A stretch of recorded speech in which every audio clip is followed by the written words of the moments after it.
Every child raised by narcissistic parents carries three unusual scars, ones most people will never see. Have you ever wondered why your body tenses up when someone simply raises their voice? Why you keep reading people's emotions, as if every conversation is an exam you can't afford to fail? It's not because you're weak. It's not overthinking. It's because your body learned to sense danger before it arrives. You carry the legacy of a childhood where survival meant predicting every storm before it hit. If you grew up in a house where love was conditional, where peace depended on someone else's mood, then congratulations, you survived a war that no one else even saw. And inside that war, you were forged, shaped into someone who now carries three unusual traits. Traits the world either envies, fears, or completely misunderstands. But here's the truth. The very things that once drained you can now become the strength of a Stoic mind, because only those who've lived through chaos can truly understand what inner peace feels like. Let's dive in. Trait 1. The hypersensitive radar children raised by narcissistic parents develop a skill no school could ever teach: the ability to read people. You hear things others can't. You feel the shift in a voice, the flicker in an eye, even the silence between two words. One slammed door, and you already know, is today safe or is it time to hide? Because as a child, your safety depended on how well you could sense another person's emotions. You became a living radar, scanning every detail to avoid getting hurt. But the cost was exhaustion. Your mind never shuts off. You're always alert, always ready for impact. That's not anxiety, that's survival. And if you understand it deeply enough, it can become a true Stoic power. Even as an adult, that radar never fully disappears. Now it just has a new name: hypervigilance. You sit in a quiet cafe, yet your thoughts are loud. You sense the gaze of the stranger nearby, read the server's mood, and wonder if you're somehow disturbing the peace. That's not a disorder. It's the legacy of surviving chaos. Marcus Aurelius once wrote, "Look straight into the essence of things. Nothing can harm the mind unless the mind allows it." You've practiced that your whole life without even knowing. You see the truth behind people's words, their gestures, their tone. You sense bad energy before it ever reaches you. What once drained you has now become the wisdom of awareness. But the real mastery is knowing when to turn that radar off. Not everyone is a threat. Let your mind rest, maybe for the first time in years. A Stoic doesn't react. They choose their response. And that's the first lesson. Not every signal you feel is danger. Not every change demands a reaction. Let your radar become a tool, not a prison. Observe to understand, not to fear. Feel to listen, not to predict. That's when you'll finally be free. Trait 2, the chameleon mask. In the house of a narcissistic parent, there's one rule that's never spoken. Don't upset them. That kind of childhood teaches you a dangerous art, the art of emotional disguise. You learn to read their face before you dare to speak, to smile when you want to cry, to say yes when every part of you wants to say no. And over time, you become a master of adaptation. When your mother was angry, you became the obedient child. When your father was disappointed, you became the little hero. When both fell silent, you disappeared into the background. You survived by changing shape again and again, until one day you realized you no longer knew who you really were.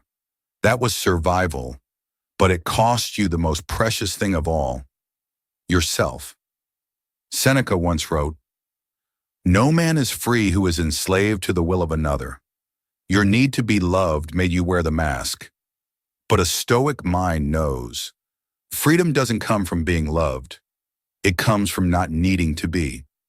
Lesson 2 is this: the truth inside you is far more powerful than any mask you've ever worn. Stop becoming someone else just to be loved. Remove the mask piece by piece.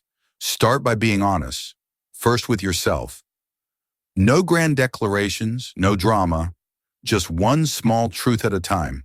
Say I'm fine, and mean it a little more than yesterday. Smile and force it a little less. Say I don't agree, and watch how it sets you free. Each time you do, you step closer to real freedom, not the kind that shouts for attention, but the quiet kind that comes from being authentically you. A Stoic doesn't try to be like someone else. They simply are, calm, grounded, unapologetically themselves, with a silence so strong it no longer needs to prove anything. Trait 3, the survival work ethic. If you were ever criticized for failing, ignored when you were tired, and only noticed when you succeeded, then you know what it feels like to work, as if your life depends on it. You don't work to grow. You work to avoid getting hurt. Work becomes your shelter. Busyness becomes your painkiller.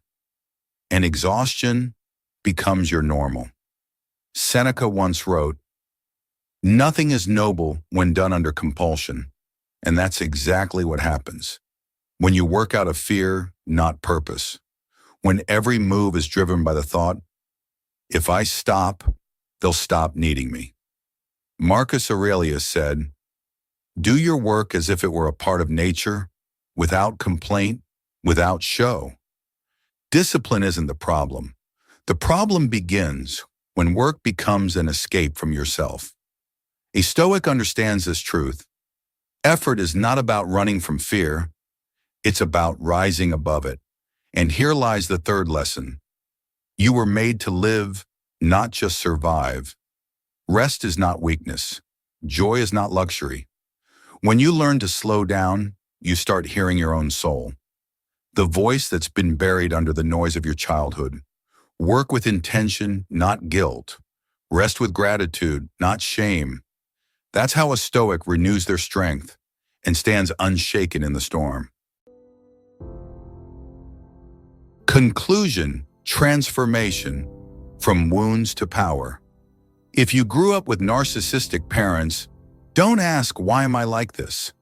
Ask instead, "Who can I become with everything I've learned?"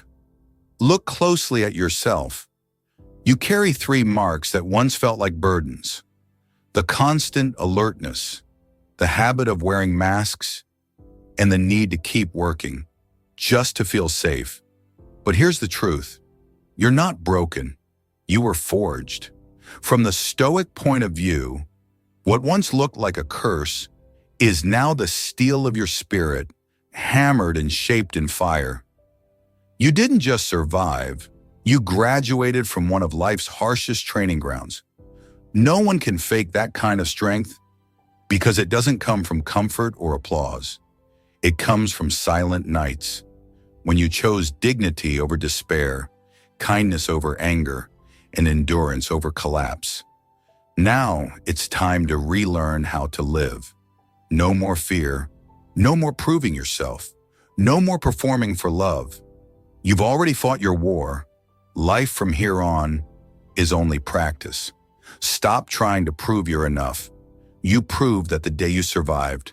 So use those 3 scars, like 3 blades of wisdom, your sensitivity to understand others, your adaptability to stay free amidst chaos, your work ethic to rise without losing yourself. Seneca once said, "The greatest victory is to conquer yourself." You've already done that. Now live like someone who has walked through hell and returned with light in their eyes, calm, centered, unshakable, because you didn't just survive, you were forged. And if this message spoke to you, remember your journey doesn't end here. There's a whole community of Stoic minds walking the same path, reclaiming their strength one truth at a time. So if you're ready to keep growing, Subscribe, join the circle, and let's continue this together. And before you go, drop one simple line in the comments. I'm forging my strength. That's your first act of commitment to the quiet, unstoppable transformation already happening inside you. Thank you for watching.